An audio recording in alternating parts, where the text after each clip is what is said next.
अस्सलाम वालेकुम। मेरा नाम डॉक्टर मोहसिन अता है। मैं consultant plastic and cosmetic surgeon. आज हम ब्रेस्ट रिडक्शन सर्जरी के बारे में बात करेंगे कि जो ब्रेस्ट का साइज होता है वो हार्मोन्स की वजह से या तो बहुत ज़्यादा हो जाता है या कम हो जाता है। तो इसकी वजह से कुछ ऐसी हमारे पास फीमेल्स आती हैं इवन 17 से 18 साल की उम्र में, 15 साल की उम्र में, जिनकी ब्रेस्ट का साइज बहुत ज़्यादा बढ़ जाता है, जिसे हम वर्जिनियल हाइपरट्रॉफी कहते हैं। या इवन आफ्टर 30s कुछ फीमेल आ सकती हैं, किसी वजह से उसके बहुत सारी वजूहात हैं, ब्रेस्ट का साइज बहुत ज़्यादा बढ़ जाता है, जो उनके लिए बहुत बहुत ज़्यादा प्रॉब्लमेटिक होता है। स्पेशली उनको नेक में पेन स्टार्ट हो जाता है, मिड बैक और लोअर बैक में भी पेन स्टार्ट होना शुरू हो जाता है, स्किन के रैश बन जाते हैं, ब्रा लाइंस के अंदर एलर्जी या रैशेस का इशू होता है। कपड़े भी वो कहती हैं कि हमें अच्छे नहीं लगते और हाइजीन को भी मेंटेन करने का प्रॉब्लम होता है। और इसके अलावा वो रिलक्टेंट होती हैं कि वो किसी रिक्रिएशनल एक्टिविटी या स्पोर्ट्स के अंदर हिस्सा लें।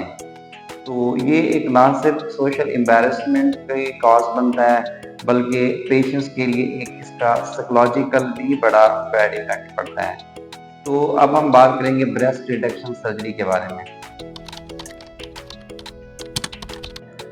तो what is breast reduction surgery?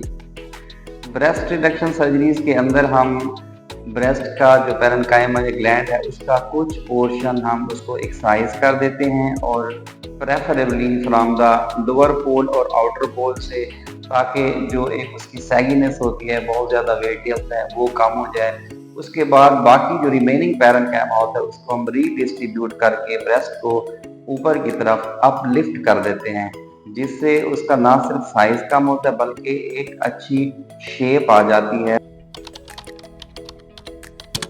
What is the criteria for the patient selection for this procedure? Patient जब भी आते हैं हम उससे हिस्ट्री के अंदर 5 टाइप्स ऑफ क्वेश्चन उससे पूछते हैं। पहले तो ये है कि ब्रेस्ट के साइज बढ़ने से उसको क्या क्या प्रॉब्लम हो सकते हैं, जैसे मैंने बताया नेक पेन, बैक पेन, ये सारे। उसकी कोई प्रीवियस सर्जरीज तो नहीं है।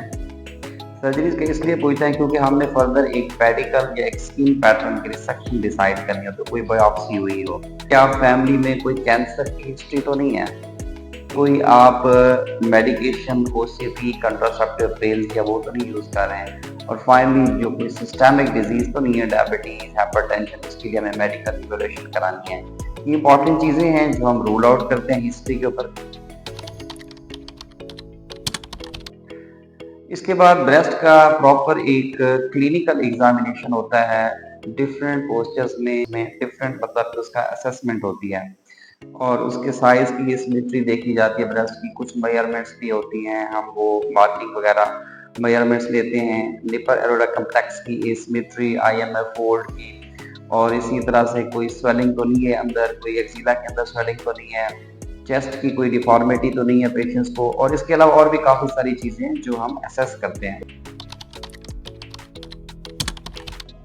अब पेशेंट कंसल्टेशंस की बात करते हैं तो पेशेंट के साथ हमारी ये डिस्कशन होती है कि हम पहले तो पेशेंट की जो एक्सपेक्टेशंस हैं, उसके कंसर्न हैं, उसको हम प्रेफर देते हैं, उसका आइडियल ब्रा साइज कितना, उसने साइज रिड्यूस करना है, और बहुत सारी चीज़ें डिस्कस होती हैं, जिसमें से जो सबसे इम्पोर्टेंट ये है कि कहाँ पे स्कार आता है, हम कौन सी टेक्निक यूज़ करेंगे।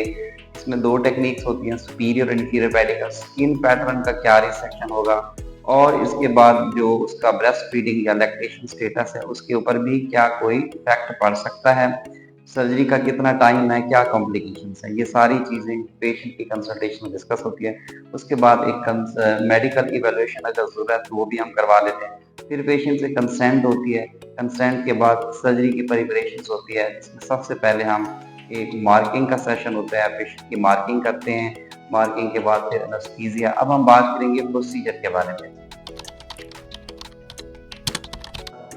जो भी हमने टेक्निक यूज़ करनी है, हम preferably inferior pedicle technique use करते हैं, और उसके बाद skin pattern, voice pattern resection जो भी हम सेलेक्ट करेंगे, उसके बाद ये प्रोसीजर जो है जनरल एनेस्थीसिया में होता है, और इसका 3 to 5 आवर्स का प्रोसीजर है। पेशेंट्स की एक प्रॉपर सेफ्टी को मेंटेन किया जाता है, उसकी पैडिंग की जाती है वेट बेयरिंग एरियाज के ऊपर, उसके बाद सिमेट्री का ऑपरेशन के दौरान दोनों साइड की सिमेट्री को भी केयरफुली देखा जाता है, तो उसके बाद प्रॉपर ड्रेसिंग होती है। 2 इम्पॉर्टेंट क्वेश्चंस हैं जिसका आंसर देना बहुत ज़रूरी है। एक तो ये है कि पेशेंट का कंसर्न होता है कि क्या इस सर्जरी के बाद हम अपने बच्चों को ब्रेस्ट फीड कर सकते हैं? वो अपने लैक्टेशंस के बारे में ज़्यादा कंसर्न होते हैं। अब इसमें जो टेक्निक हम यूज़ करते हैं उसमें 95% से ज़्यादा चांसेस हैं कि उसका जो ब्रेस्ट फीडिंग का प्रोसेस है वो जारी रहेगा और वो बच्चों को ब्रेस्ट फीड कर सकते हैं, ऐसा कोई प्रॉब्लम नहीं होता। तो it depends on the technique. कुछ टेक्निक्स हैं जिनके अंदर 70% तक रेशो होती है, लेकिन जो हम टेक्निक यूज़ करते हैं उसमें ऑलमोस्ट आप दोबारा से ब्रेस्ट फीडिंग करा सकती है, किसी किस्म का कोई प्रॉब्लम नहीं होता। सेकंड ये होता है कि क्या ब्रेस्ट रिडक्शन से कैंसर के चांसेस भी कम हो जाते हैं, या कुछ कहते हैं जी इससे रिड्यूस करने से कैंसर बढ़ जाता है। तो ब्रेस्ट रिडक्शन सर्जरी का कैंसर के होने ना होने से कोई डायरेक्ट कोरिलेशंस नहीं है।